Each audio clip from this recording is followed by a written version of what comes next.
In the world of shifters, a she-wolf's worth is measured by the mate who claims her. For 5 years, Audrey has stood before her pack, praying for a name to be called. Her name. For 5 years, she has been met with only silence. Tonight is the final ceremony, her last chance to secure a place in a world that values strength and connection above all else. To be unclaimed is to be less than nothing, a ghost in your own pack, a shame to your bloodline. But when the final silence falls, it is not an end. It is a catalyst. Rejection will drive her into the unforgiving wilderness and into the path of a feared alpha king who sees the fire behind the shame and whose claim will ignite a war. Chapter 1. The Fifth Silence. It was the night of the claiming, and the scent of pine, earth, and anticipation was thick enough to taste. For Audrey, it was a familiar poison. She stood near the edge of the pack, her hands clenched. Her heart hammered against her ribs, a frantic drumbeat against the hollow emptiness in her stomach. She told herself not to hope.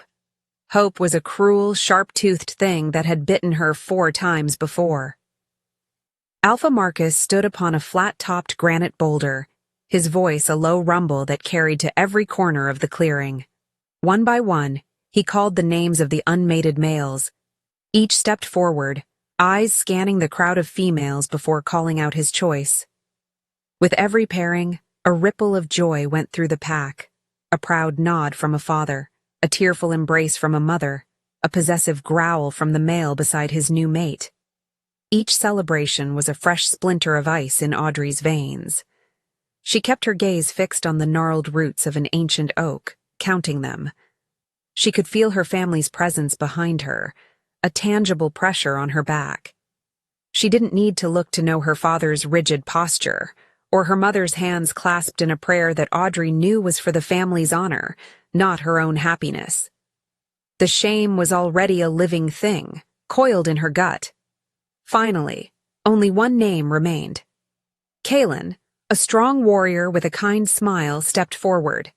His eyes swept the crowd, and, for a heart-stopping second, they seemed to linger on her. Hope, that treacherous creature, unfurled its wings. Please, she thought, a silent scream to the moon. Not again. Kalen's gaze moved on, settling on a pretty she-wolf named Lyra. Lyra, he called, his voice certain. The pack erupted in cheer as Lyra, beaming, joined him. And then there was only Audrey. Alpha Marcus scanned the clearing, his expression hardening. Audrey, he called, his voice flat, a mere formality. He waited. No one stepped forward. No one spoke. The cheering died, replaced by a profound, heavy silence that pressed in on her from all sides. It was thicker than the celebratory murmurs, colder than the night air. It was the sound of rejection, absolute and final. The fifth silence. She risked a glance at her family. Her father's eyes were fixed on the alpha, his jaw a line of granite. Her mother simply closed her eyes, a flicker of pain, or was it fury, crossing her face before it was gone. The silence was their verdict, and it had declared her worthless. Chapter 2. The Weight of Shame. The walk back to the dens was a trial of 1,000 cuts. The path, usually filled with laughter and cheerful chatter after a claiming, was now a corridor of whispers and averted eyes. Pack members who had known her since she was a pup now found the dirt path fascinating, their gazes refusing to meet hers. They parted before her, creating a wide, isolating berth, as if her shame were a contagious disease. Audrey kept her chin up, her spine ramrod straight, focusing on the rhythmic sound of her own footsteps. Each step was an act of defiance against the crushing weight of their pity and scorn. The silence from her family, who walked stiffly behind her, was the most damning sound of all. The moment the thick leather flap of their den fell shut, the silence shattered. 5 times, her father, Gregor, snarled. His voice wasn't loud, but it was sharp and brittle with rage. 5 years we have endured this humiliation. Do you have any idea what this does to our standing? To my position as Beta? He didn't look at her, instead pacing the small main chamber like a caged predator. "They're laughing at us, Elspeth," he said, rounding on her mother. "The bloodline of a beta, and she can't even secure a mate.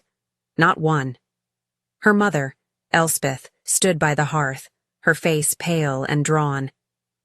"What would you have me do, Gregor? I have taught her everything. I have done my duty." Her eyes finally flickered to Audrey, cold and assessing. "Some seeds are simply barren." The words struck Audrey with the force of a physical blow, stealing the air from her lungs. Barren. Useless. That was what she was to them. "She is a blight on this family," Gregor continued, his voice dropping to a venomous whisper. "A constant reminder of failure. I cannot have her here, under my roof, tainting my name any longer." He stopped his pacing and finally looked directly at her. There was no love in his eyes, no flicker of paternal warmth, only a cold, hard finality. "You will be gone by sunrise. I don't care where you go. Find some remote corner of the territory to hide your shame, but you will not be seen in this den again. You are no longer our concern."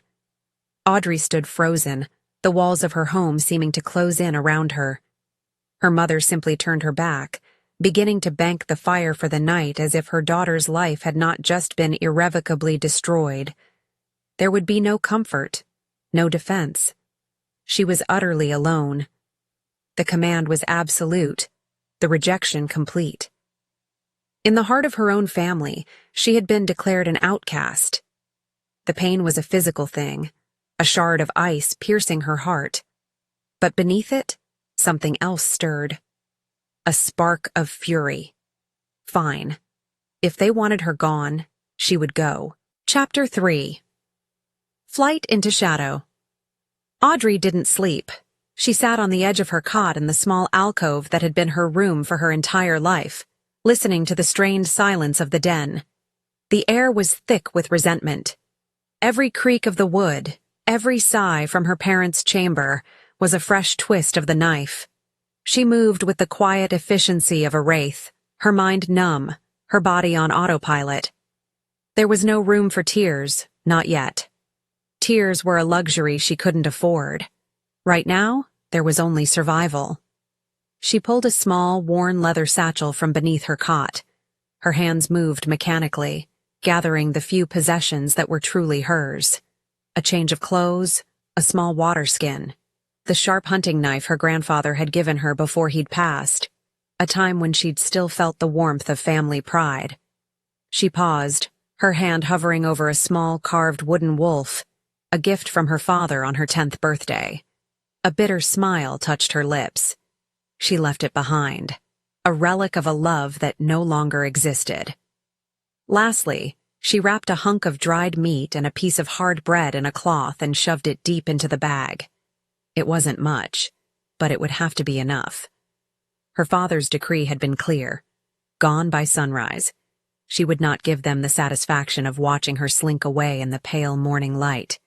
She would disappear into the night, a shadow swallowed by shadows. Taking a deep breath, she slung the satchel over her shoulder. She gave the den one last sweeping glance. This place, which had once been her sanctuary, now felt like a tomb. The love had died here, and it was time to bury the corpse. Slipping past the leather flap was like breaking the surface of water after holding her breath for too long. The night air was cool and crisp, a welcome shock to her system. The moon was her only guide as she moved through the sleeping village, her feet silent on the packed earth. She didn't look back. Looking back meant acknowledging what she was losing, and she couldn't bear it. She had to focus on what lay ahead.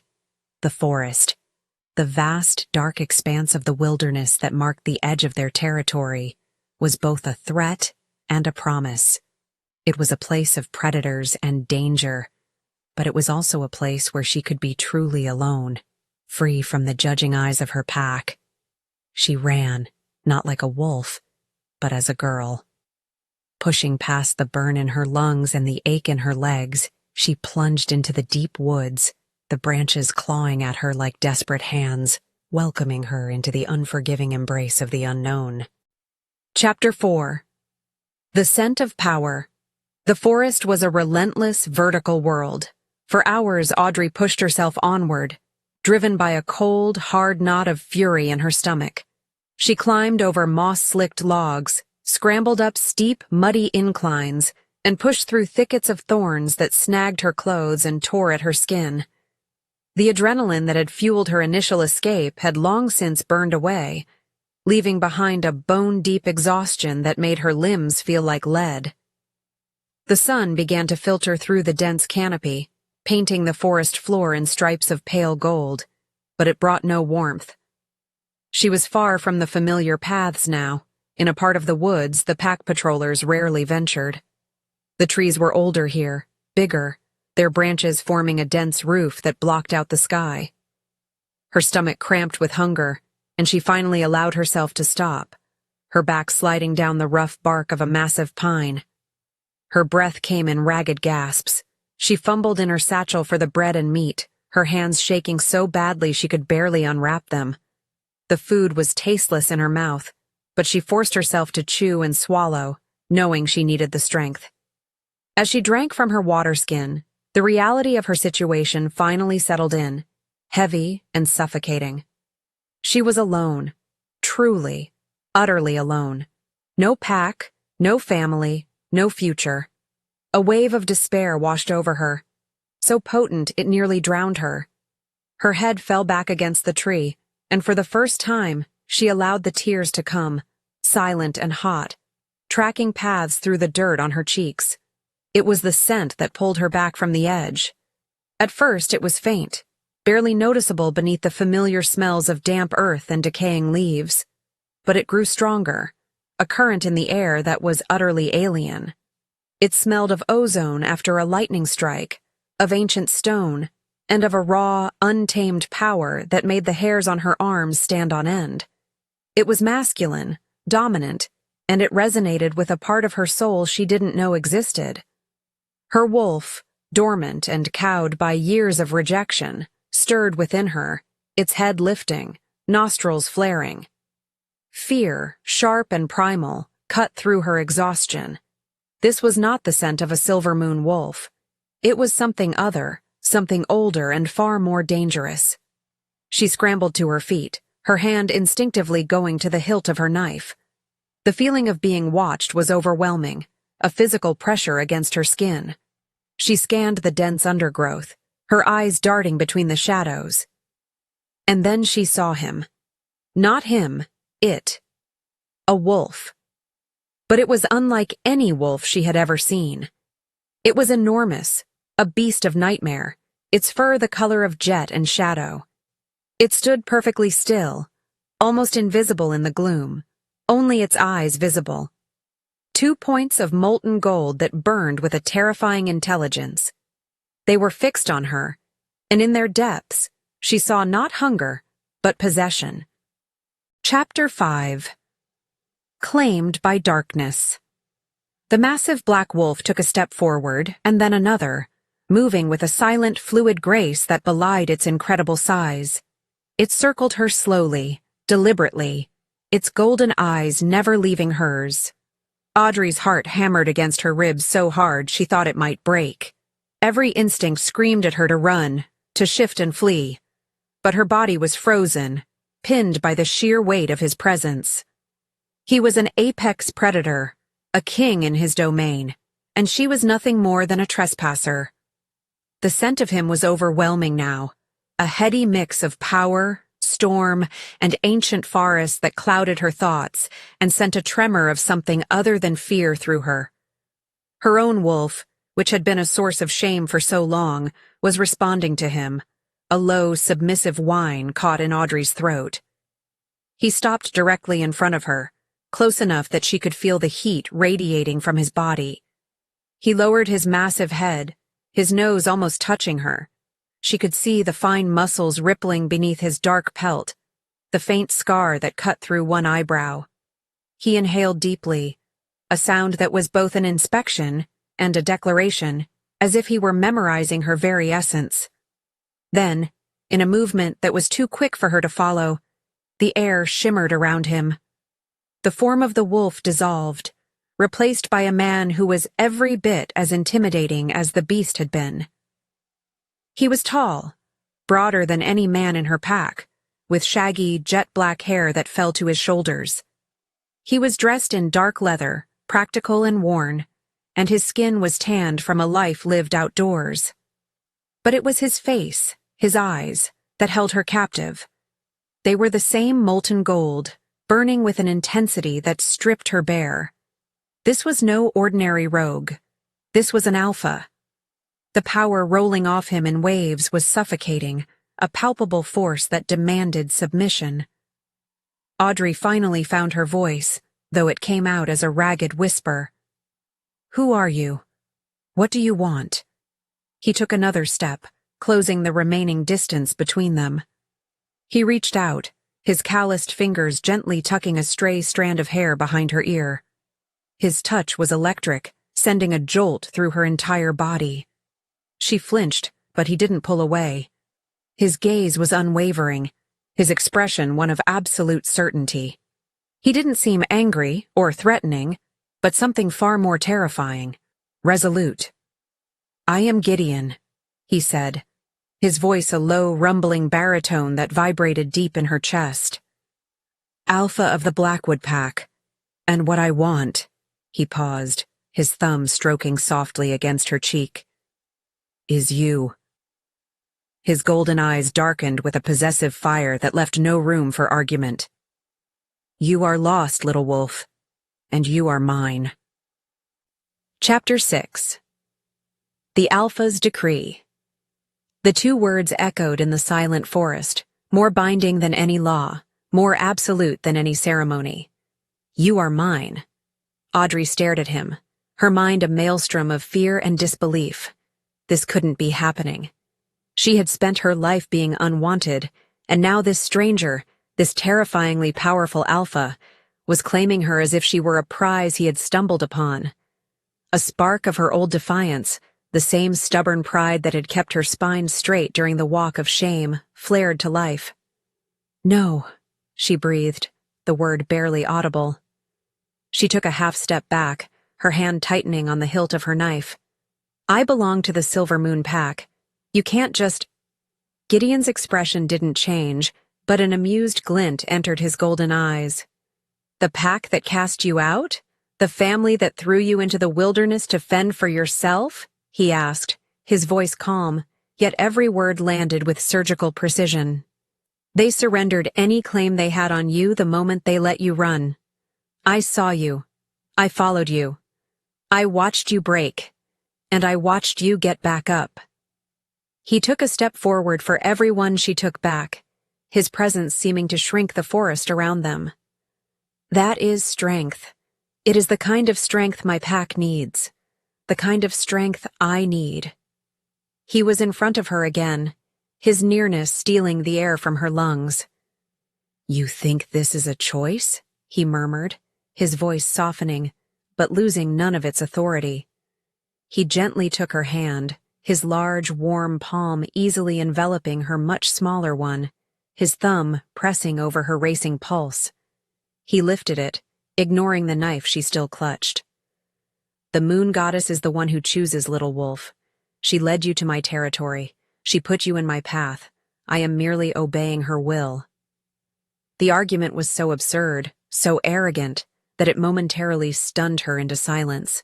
He was twisting fate to suit his own desires. And yet, when she looked into his eyes, she saw an unwavering conviction that chilled her to the bone. He truly believed it. He believed she was his. The fight seemed to drain out of her, replaced by a profound, weary sense of inevitability.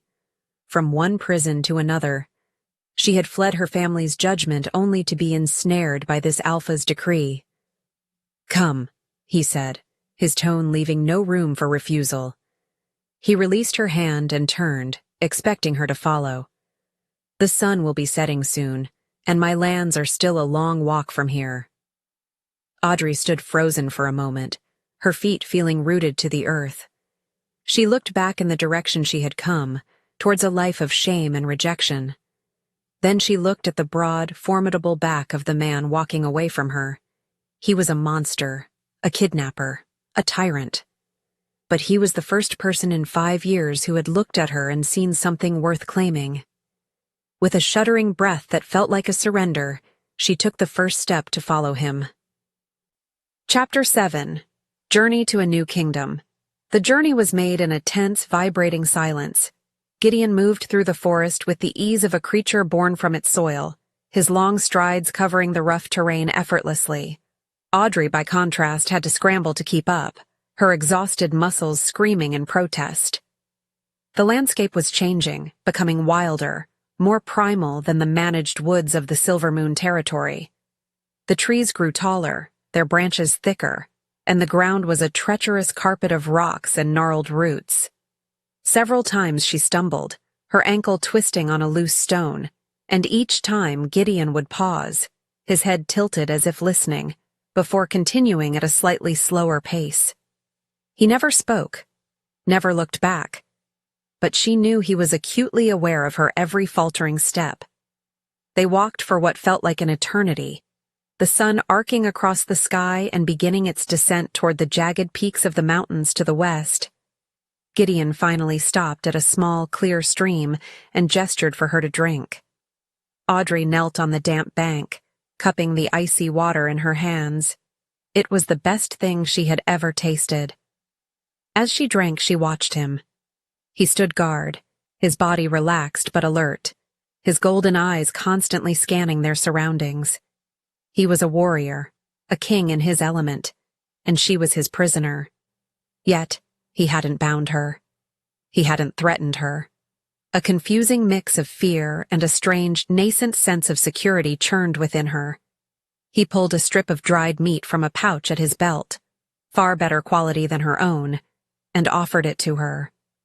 She took it hesitantly, their fingers brushing. The contact was brief, but it sent another jolt of awareness through her. She ate in silence, the tough, salty meat reviving her spirits more than she expected. "Where are you taking me?" she finally asked, her voice hoarse from disuse.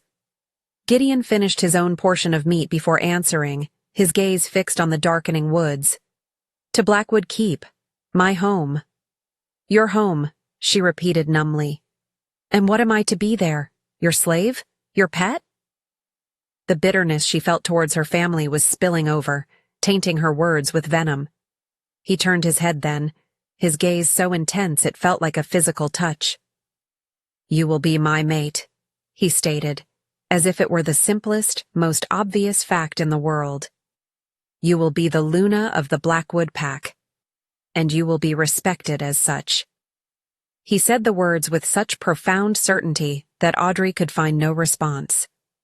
The title was so far beyond anything she had ever imagined for herself that it sounded like a foreign language.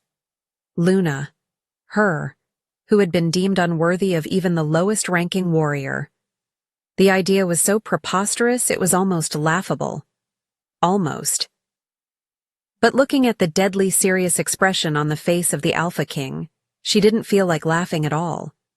Chapter 8. The Den of the Feared. As twilight bled across the sky, they crested a final steep ridge. Below them, nestled in a valley carved from the mountain's granite heart, was Blackwood Keep. It was nothing like the sprawling, open village of her home pack.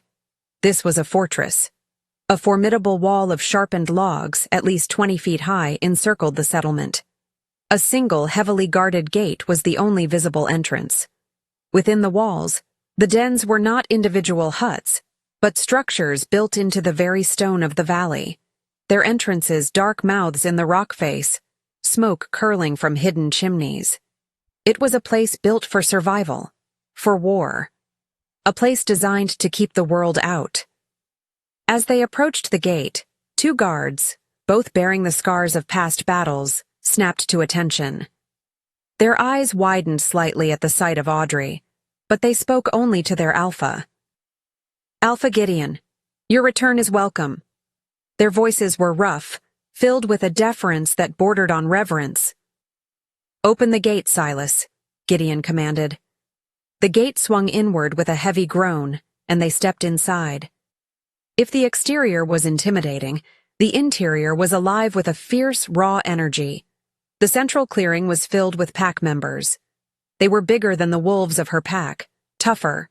Men and women alike bore scars with pride, their gazes sharp and assessing. The moment Gideon entered with her, a hush fell over the entire compound. All activity ceased.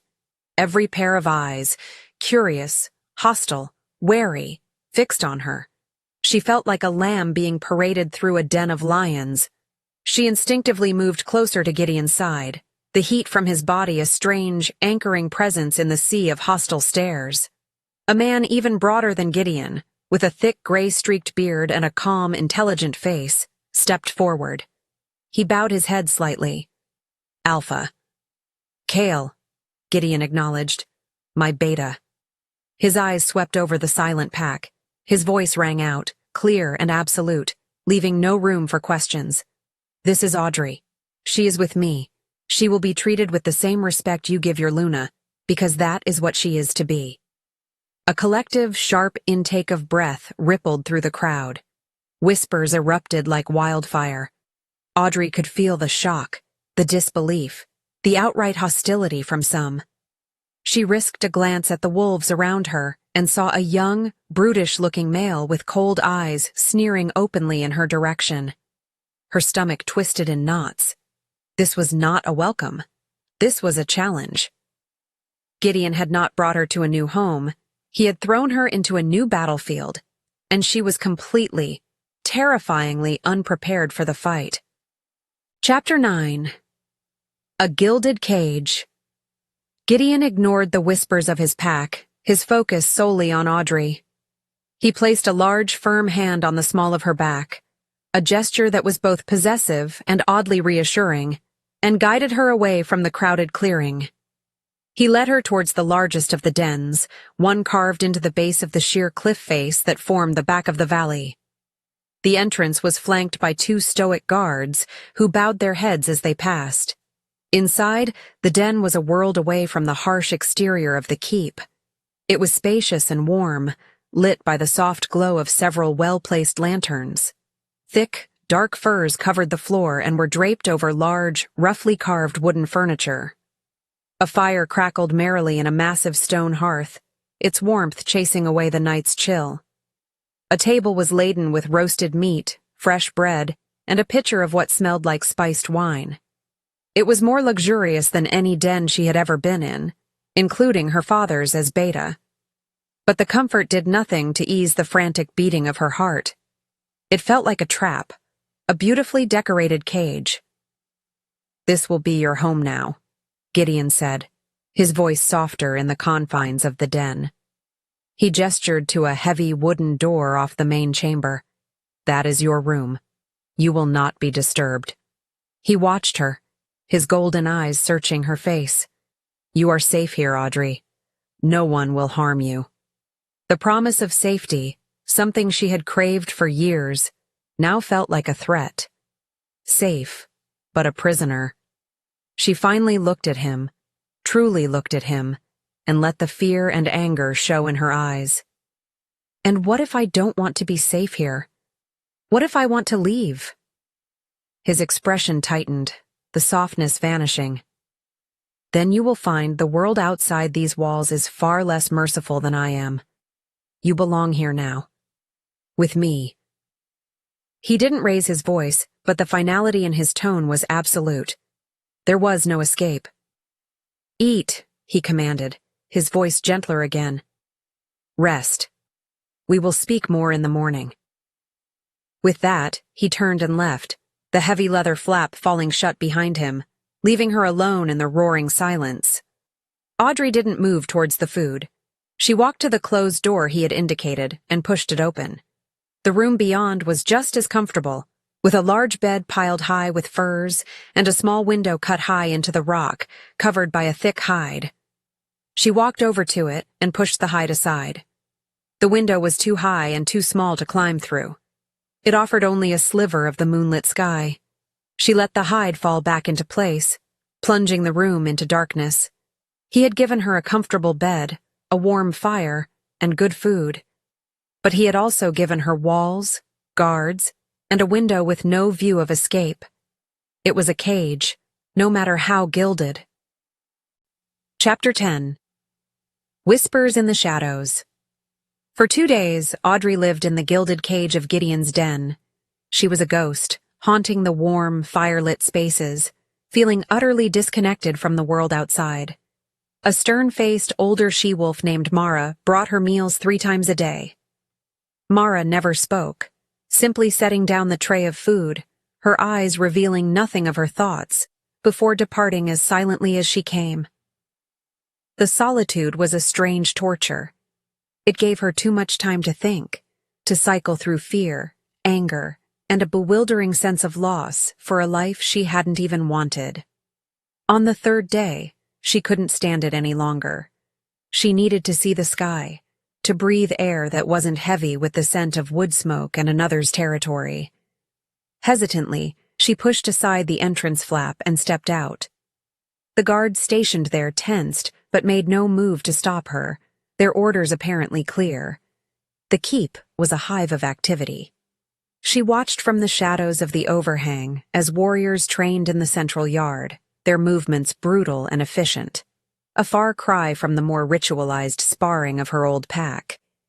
She saw she-wolves tanning hides and sharpening blades, their hands as calloused and capable as the males. This was a pack forged in hardship, a collective of survivors. There was a grim purposefulness to them that both intimidated and fascinated her. She began to piece together the nature of Gideon's rule through overheard scraps of conversation. They spoke of him with a mixture of awe and terror. He was ruthless, unyielding, a king who demanded absolute loyalty. But they also spoke of how he had saved them. Many, she gathered, were outcasts like her, wolves from other packs who had been exiled, orphaned, or had fled persecution. Gideon had gathered the unwanted, the broken, and the dangerous, and forged them into a weapon, a family bound not by blood, but by their shared survival under his iron-fisted protection. He was feared by the other packs because he had built his strength from their cast-offs. Her observations were interrupted by a low, contemptuous voice. "Enjoying the view, Stray?" Audrey turned to see the brutish young wolf who had sneered at her on her first night. He was flanked by 2 others, his arms crossed over his chest, a smirk on his face. "My name is Audrey," she said, her voice steadier than she felt. "I know what your name is," he scoffed. "Fenris. And I think the Alpha has lost his mind, bringing a weak, unclaimed little thing like you into our midst. You smell of fear and weakness. You don't belong here." He took a menacing step closer, his cronies fanning out. "Whatever spell you cast on him, it won't work on the rest of us." Before Audrey could respond, a shadow fell over them. "Is there a problem, Fenris?" Gideon's voice was deceptively soft, but it cut through the air like a blade. Fenris and his friends froze, their bravado vanishing instantly. They turned, their expressions shifting to ones of pure fear. Gideon hadn't raised his voice, but the raw power radiating from him was more threatening than any shout. He stood behind Audrey, a silent, lethal protector. He looked at Fenris, and for the first time, Audrey understood why they called him the feared Alpha. Chapter 11. The feared Alpha's wrath. The shift in the training yard was instantaneous. The moment Gideon spoke, all sparring ceased, all conversations died. The only sound was the crackle of the central fire and the wind whistling over the palisade. Fenris, who had seemed so confident moments before, was now trembling, his face pale. He swallowed hard, his eyes darting from Gideon to his friends, who had already taken a step back, subtly disassociating themselves from him. "No, Alpha," Fenris stammered, his voice losing all its earlier bravado. "Just welcoming the newcomer." Gideon took a slow, deliberate step forward, moving to stand beside Audrey. He didn't look at her, but she could feel the furnace-like heat of his body, the thrum of his barely contained power. His golden eyes were fixed on Fenris, and they were utterly devoid of warmth. "Is that what you call it? Welcoming?" His voice was still quiet, a low growl that vibrated in the air. "It looked to me like you were questioning my judgment. It looked to me," he continued, taking another step, forcing Fenris to stumble backward, "like you were disrespecting your future Luna." Every pack member in the yard was now watching, their faces a mixture of fear and grim fascination. This was a lesson, and Fenris was the example. I would never, Alpha," Fenris pleaded, his hands held up in a placating gesture. "You would, and you did," Gideon stated, his voice dropping even lower, becoming a lethal whisper. "My word is law here, Fenris. My choices are not for you to question. She is my choice. An attack on her is an attack on me. Disrespect to her is treason." He moved with impossible speed, his hand lashing out and grabbing Fenris by the throat. He lifted the larger male off the ground with one hand, his knuckles white. Fenris choked, his feet kicking uselessly in the air. "Let this be the only warning." Gideon's voice now boomed across the silent yard, directed at everyone watching. "She is to be protected. She is to be honored. Anyone who makes her feel unwelcome will answer directly to me. There will be no second chances." He held Fenris for a moment longer, his golden eyes burning with cold fire, before slamming him back onto the ground. Fenris crumpled in a heap, gasping for air, clutching his bruised throat. Gideon didn't give him a second glance. He turned his back on the humiliated wolf, his gaze sweeping across the faces of his stunned pack. The message was brutally, unequivocally clear. Audrey was his, and his protection was absolute and terrifyingly violent. Chapter 12. The Weight of a Crown. Gideon's hand was on her back again, guiding her firmly back toward the den. Audrey moved woodenly, her mind reeling. The brutal efficiency of his actions had left her breathless. In her old pack, a dispute like that would have been handled with posturing, a formal challenge, perhaps a sanctioned fight. Gideon had dealt with it in seconds, with a display of raw power designed for maximum psychological impact. He hadn't just defeated Fenris, he had stripped him of his pride and turned him into a living warning for the entire pack. She felt sick to her stomach, and yet a small, treacherous part of her felt a thrill of security she had never known. No one had ever stood up for her like that. Inside the den, the warmth of the fire did nothing to thaw the chill that had settled deep in her bones. Gideon let the flap fall, shutting out the rest of the world. He turned to face her, his expression unreadable. She expected him to be angry, to lecture her for causing trouble, but his eyes held a different emotion. It looked almost like regret. "Are you all right?" he asked, his voice now stripped of the cold fury it held moments before. Audrey flinched. The question was so unexpected, so normal, that she didn't know how to answer. "You almost killed him," she whispered, her voice trembling. "But I didn't," he replied calmly. "He will heal, his pride will not. That was the point." He ran a hand through his dark hair, a gesture of frustration that seemed out of character for the unshakable Alpha. "Audrey, you must understand. This pack is not like the one you knew. We are not bound by generations of blood and tradition. We are a pack of outcasts, of survivors. Each wolf here was broken in some way before they came to me. Strength, absolute and unquestionable, is the only thing that holds us together. Weakness, even a perceived moment of it, is an invitation for chaos." He closed the distance between them, his presence filling the room. "When I brought you here, I made you a symbol of my strength, my choice. Fenris was testing that. He was testing me. If I had shown leniency, others would have seen it as weakness. They would have challenged you, and through you, they would have challenged me.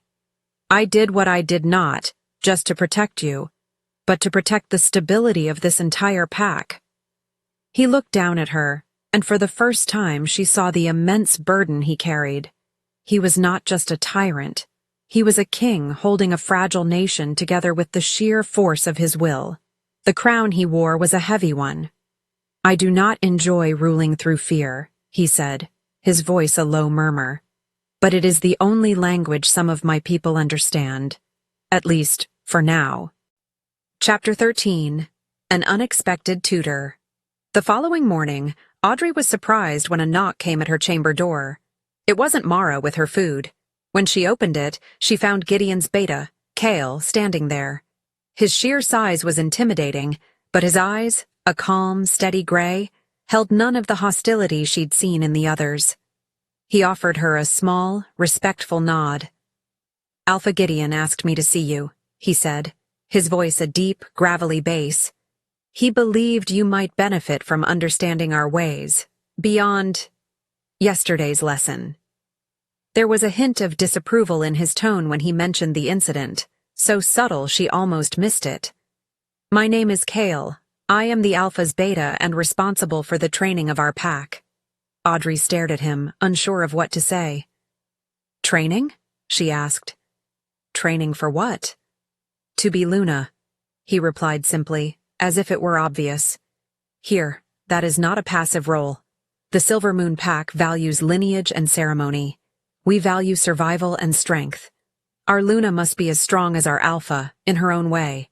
She must understand our laws, our territory, our enemies. She must be able to command respect, not just have it demanded for her." The words struck a chord within her. For her entire life she had been told she was weak, inadequate. The role of Luna in her home pack was to be a gentle diplomatic presence, to oversee the dens and raise strong pups. Kale was describing something else entirely, a position of genuine power and responsibility. It was a terrifying prospect, but it was also the first time anyone had suggested she was capable of being more than just a broodmare or a disgrace. I don't know how to do any of that," she admitted, her voice barely a whisper. The shame of her inadequacy was a familiar, bitter taste. A flicker of something that looked like sympathy crossed Kale's stoic face. "No one is born knowing," he said, his tone softening slightly. "But you can learn, if you are willing." He paused, letting the offer hang in the air. This was a choice. Perhaps the first real one she'd had since fleeing her home. She could remain a pampered prisoner in Gideon's den, protected by his brutality, or she could take this chance to forge her own strength. "What would I have to do?" she asked, a spark of determination igniting within her. Kale allowed himself a small, rare smile. "First, you will learn the land. Then you will learn the blade. And finally, you will learn what it means to lead wolves who have forgotten how to follow anyone but the strongest among them. It will not be easy." He looked her over, his gaze assessing. "But the Alpha saw something in you, hidden in those woods. I have learned to trust his instincts. Now, let's see if we can show you what he saw. Your first lesson begins at noon. Meet me in the training yard." Chapter 14. The First Lesson. Promptly at noon, Audrey made her way to the training yard. The memory of Fenris's humiliation was still fresh, and the pack members who were there gave her a wide berth, their eyes a mixture of fear and newfound respect, not for her, but for the Alpha's wrath. Kale was waiting for her, standing near a rack of training weapons. He held 2 long wooden staffs. He tossed one to her, and she fumbled with it before getting a firm grip. It felt heavy and awkward in her hands. "Strength is not just about the body," Kale began, his voice calm and methodical. "It is about balance, about knowing your opponent and knowing yourself. Your weakness is not your fault. You were raised in a pack that values gentleness in its females. Here that is a liability. We will turn it into a strength."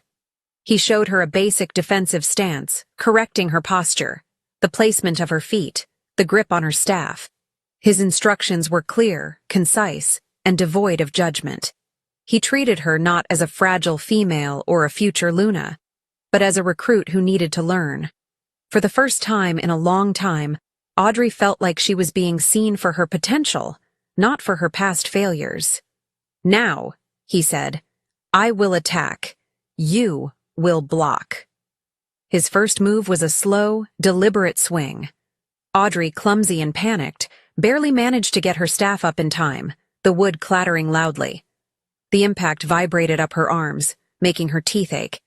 He came at her again and again, his movements patient and controlled, never striking with full force but always making her react. She was a mess of flailing limbs and panicked blocks.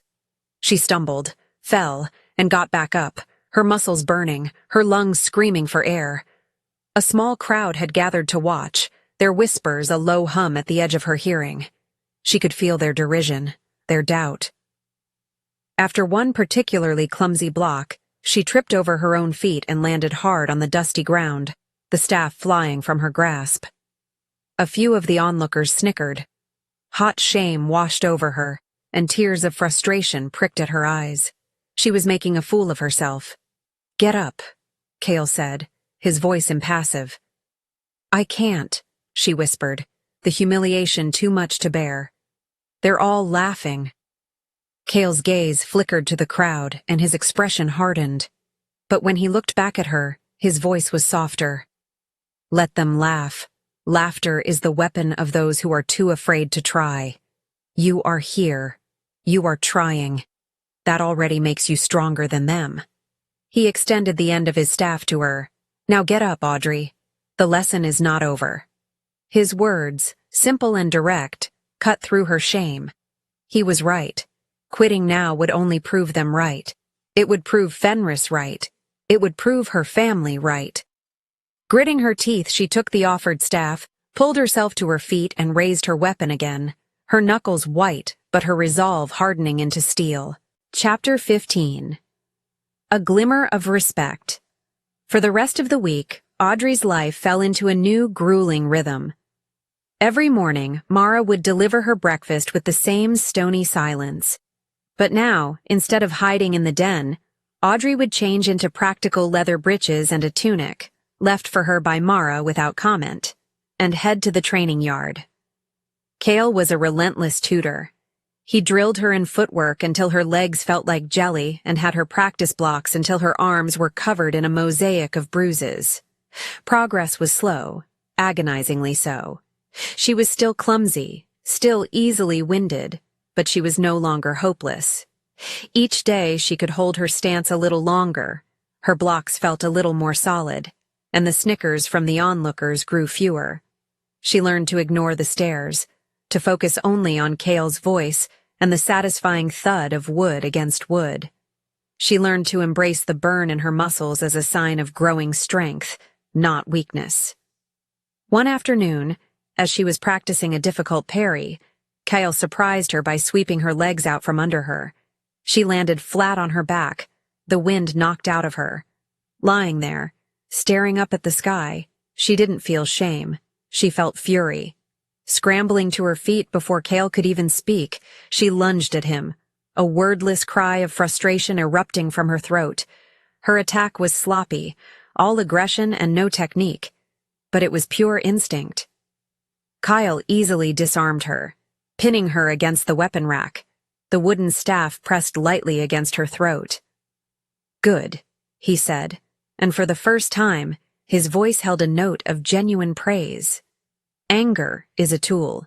You are learning to use it." He released her and stepped back. "That is enough for today." As Audrey stood there, catching her breath, she noticed a figure standing in the shadow of the main den's overhang. It was Gideon. She had no idea how long he had been watching. His face was unreadable, as always, but his eyes were fixed on her. He held her gaze for a long moment, and then he gave her a single, almost imperceptible nod. It wasn't a gesture of possession or command. It was a nod of acknowledgement, of respect. The small gesture hit her with more force than any of Cale's blows. Her father, the beta of his pack, had never once looked at her with that expression. No one had. It was a validation not of her worth as a mate or as a Luna, but of her effort. It was a glimmer of respect she had earned entirely on her own, through sweat and bruises and a refusal to quit. As Gideon turned and disappeared back into his den, Audrey stood a little taller in the training yard, the heavy wooden staff in her hand suddenly feeling a little lighter. Chapter 16. The Alpha's Territory. The nod from Gideon had changed something. The bruises from training still ached, but the deep, internal sting of shame had begun to recede, replaced by a tender shoot of self-respect. She had earned that nod. In a world that had only judged her for what she lacked, she was finally building something of her own. She found herself meeting the gazes of other pack members not with defiance, but with a quiet confidence that was entirely new. The next morning, Gideon approached her as she finished her breakfast. "Your lessons with Kale teach you to fight," he said, his voice a low rumble. "But a Luna must be more than a warrior. Today your lesson is with me." Audrey simply nodded, a nervous flutter in her chest. She followed him out into the crisp morning air. As they walked toward the main gate, a familiar hush fell over the training yard. The whispers that followed them were no longer filled with contempt, but with a wary, curious respect. They passed through the gate and into the vast wilderness surrounding the keep. He led her up a steep trail that wound its way up the side of the mountain. When they finally reached the summit, Audrey gasped. Below them, the entire territory sprawled out like a map. The keep, a formidable stone heart nestled in the valley, and the silver ribbon of a river snaking through the dark woods. "This is my kingdom," Gideon said, his voice quiet, almost reverent. He pointed to a narrow pass between two peaks. "That is the only easy way in for an army. We watch it day and night." He then gestured to a series of lower hills. "The streams there run shallow in the summer. A weakness. We set traps there." He spoke to her not as an outsider, but as a strategist, explaining the land's strengths and vulnerabilities. He was showing her the soul of his territory, the tangible thing he was bound to protect. "Why are you telling me all this?" she finally asked, her voice soft. Gideon turned, his golden eyes serious. "Because a Luna does not simply live in the Alpha's territory. She is a part of it. She must know it as well as he does. Power isn't just in the strength of your warriors, but in the wisdom of your leaders." He paused, his gaze sweeping over the vast wilderness. "To protect this pack, you must love this land. You must understand why it is worth fighting for." Chapter 17. A Message from the Past. Several weeks passed. Audrey's lessons with Gideon and Kale became the cornerstones of her new life. With Kale, she learned the harsh poetry of combat, her body growing stronger, her movements more certain. With Gideon, she learned the intricate dance of leadership, studying the territory until she knew its secrets as well as he did. She began to sit in on his councils with Kale and the other senior warriors, listening silently as they discussed patrols, supplies, and the ever-present threat of rival packs. She was no longer just a prize to be protected. She was becoming a partner. The fear she once felt for Gideon had slowly, imperceptibly, transformed into a deep, abiding respect, and something more, something warmer that she was not yet ready to name.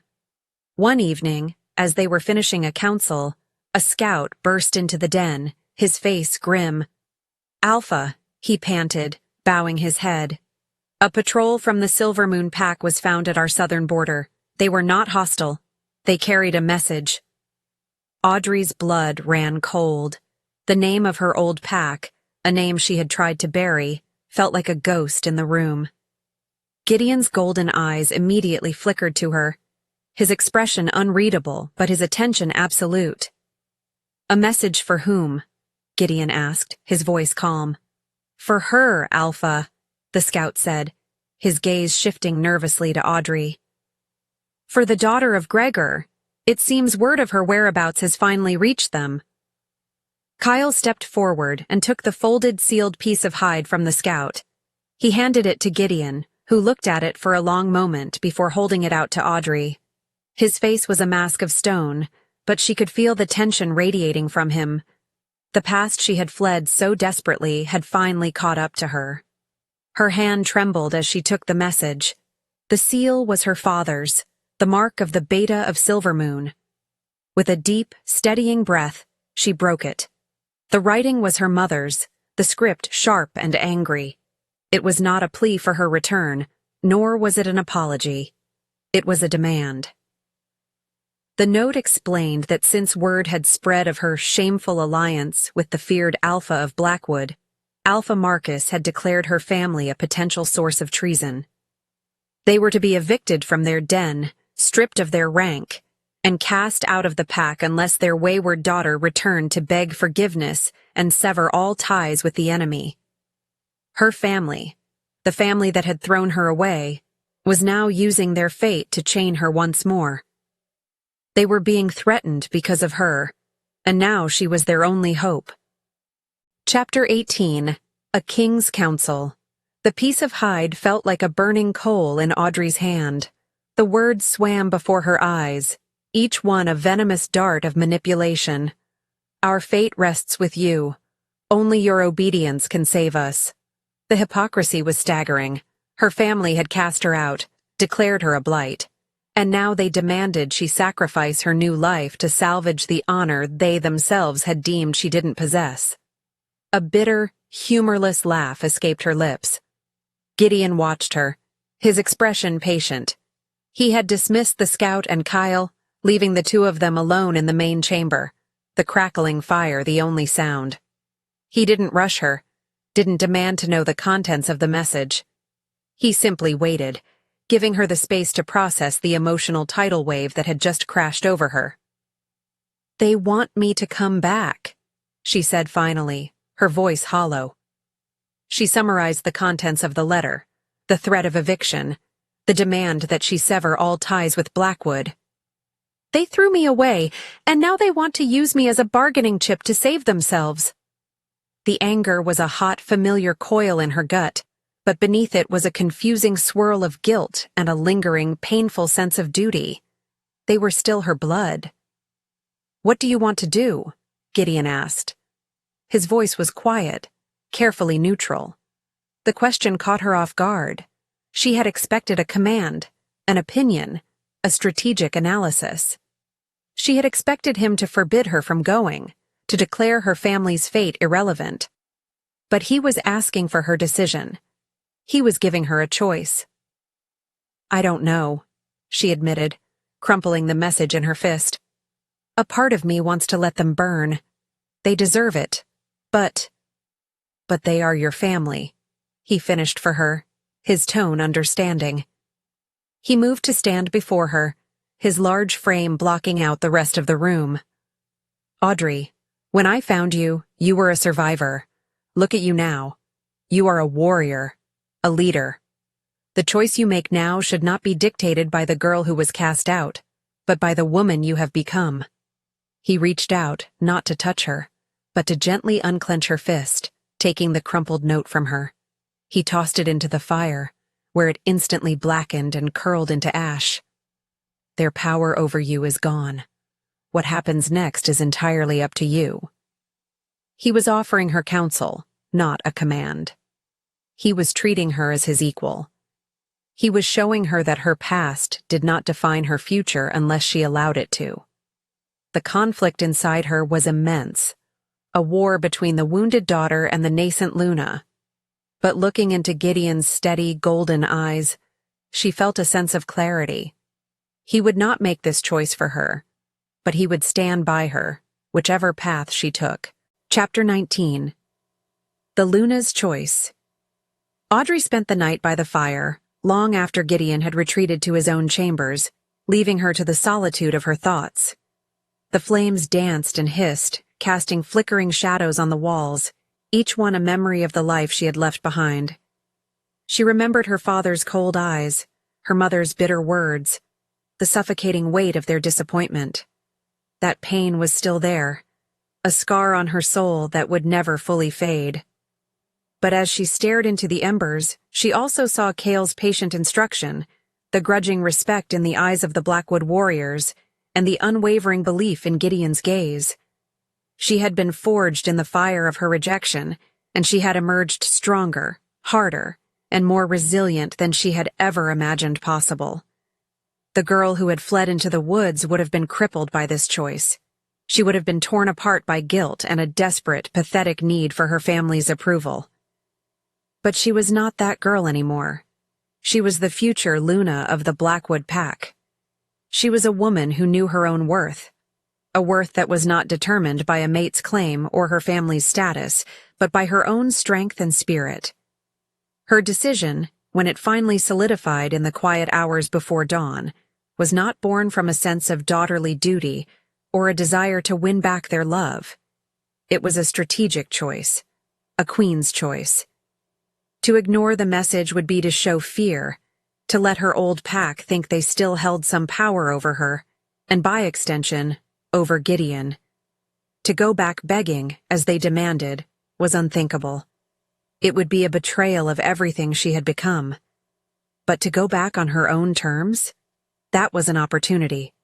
It was a chance to confront her past not as a victim, but as a victor. When Gideon entered the main chamber at sunrise, he found her waiting, dressed not in her training leathers, but in a simple dark tunic that was practical, yet dignified. Her hair was braided back, and the wooden training staff rested against the wall beside her.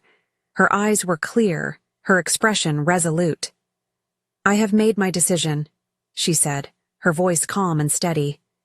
Gideon stopped, his gaze searching hers. He simply waited, his hands clasped behind his back. "I will go back," she stated. "Not to beg and not to sever ties. I will go back to offer them a deal. My family's safety in exchange for their allegiance. They will see that the daughter they cast out is now their only hope for survival, and that her power comes from the very alliance they want her to break." She picked up her staff, the wood smooth and familiar in her hand. "I will not be their pawn. I will be their queen." A small, hard smile touched her lips. "And you, my Alpha, will be at my side." Chapter 20. Return to Silvermoon. The journey back was the reverse of her desperate flight, but it felt like a lifetime had passed. Instead of running alone through the darkness, she rode at the head of a small, formidable procession. Gideon was beside her, his presence a silent declaration of power. Kale and a dozen of Blackwood's most elite warriors followed, their faces grim and their hands never far from the hilts of their weapons. They were not an invading army, but they were an undeniable statement. Audrey was not returning as a supplicant.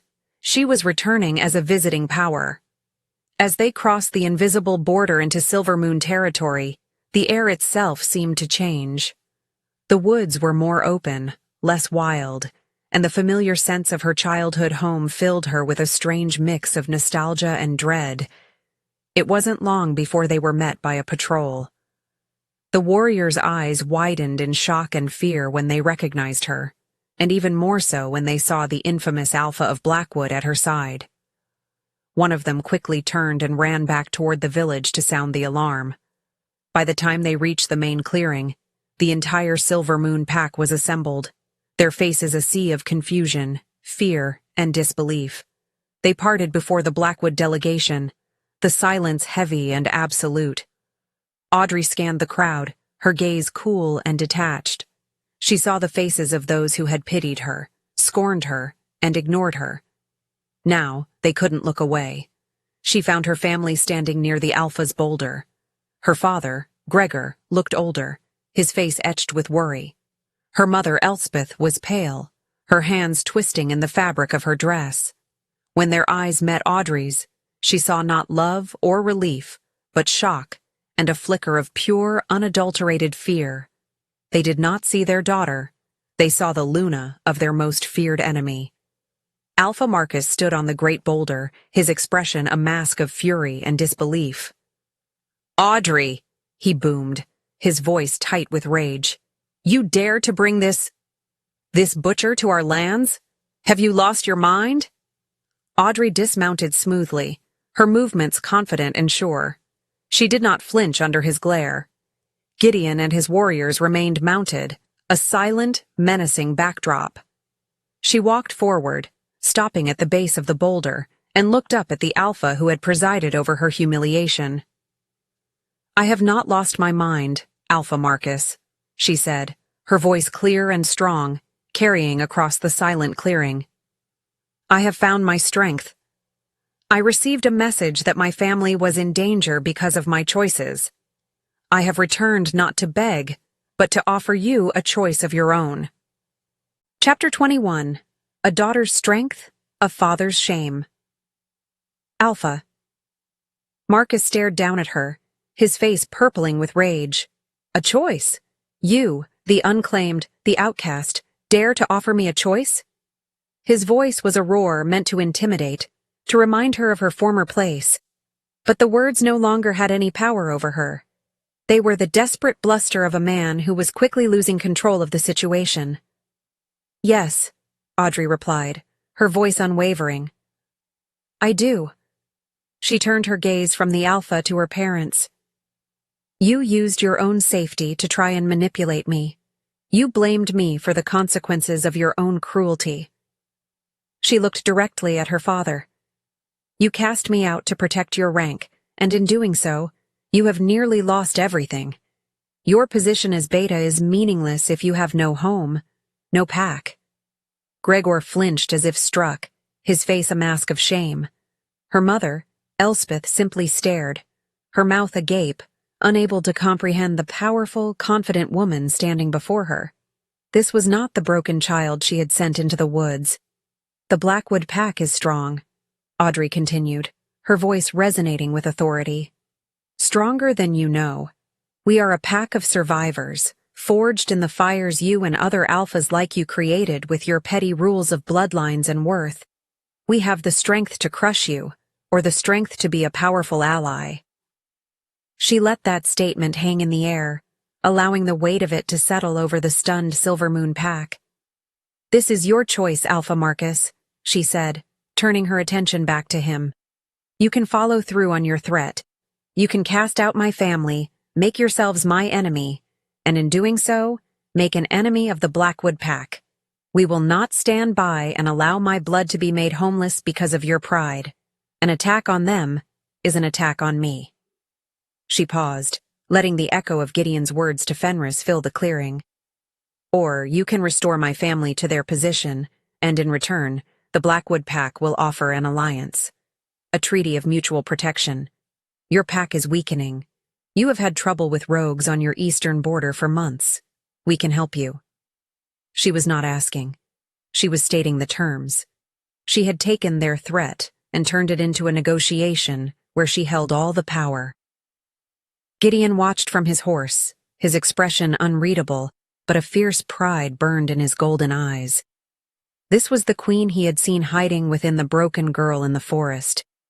Chapter 22. An Alliance Forged in Fire. Alpha Marcus was trapped. Audrey could see it in the frantic workings of his expression. His pride warred with his pragmatism, his anger with his fear. To his left stood the daughter of his Beta, a girl his pack had deemed worthless, now poised and powerful, backed by the most feared Alpha in the region. To his right stood that very Alpha, Gideon, whose silent, imposing form was a far more potent threat than any of Audrey's words. The dozen Blackwood warriors behind him were a living testament to the brutal strength Marcus knew his own pack could not match.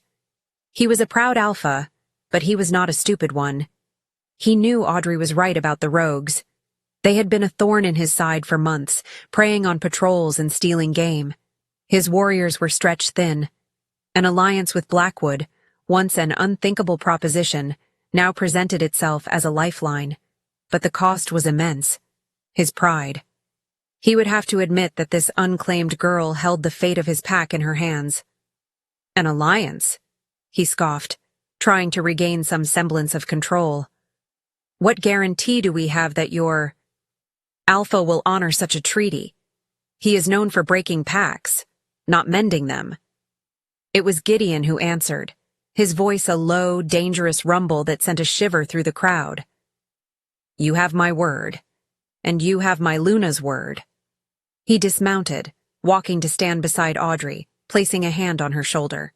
The gesture was one of possession, partnership, and absolute unity. "The Silver Moon Pack will be under our protection. Any who attack it will face the full wrath of Blackwood." But his golden eyes narrowed. "This protection is contingent on the safety and respect of my Luna's family. If any harm comes to them, from you or anyone else, this treaty is void, and you will be left to face your enemies alone." The threat was clear, the terms non-negotiable. Marcus looked from Gideon's implacable face to Audrey's resolute one. He saw the truth. He was outmaneuvered. With a low growl of frustration that was an admission of defeat, he gave a stiff, formal nod. "Fine," he bit out. "The treaty is accepted. Gregor and his family will retain their rank and den." A collective sigh of relief went through the Silver Moon Pack. They had been on the brink of a war they could not win, and Audrey had saved them. She looked at her parents. Her mother was weeping silently, a mixture of relief and shame. Her father, Gregor, met her gaze for a long moment. He didn't speak, but for the first time in her life, she saw not disappointment in his eyes, but a flicker of awe. He slowly, stiffly, bowed his head. It was not the bow of a father to a daughter, but of a beta to a Luna. In that moment, Audrey knew she had truly won. Chapter 23. The Journey Home. The ride back to Blackwood Keep was profoundly different from the journey out. The tension was gone, replaced by a quiet, settled sense of victory. Audrey rode beside Gideon, no longer as his captive or his student, but as his partner, his equal. She had faced the ghosts of her past and had not just survived. She had triumphed. She had rewritten her own narrative, transforming her greatest shame into her greatest source of power.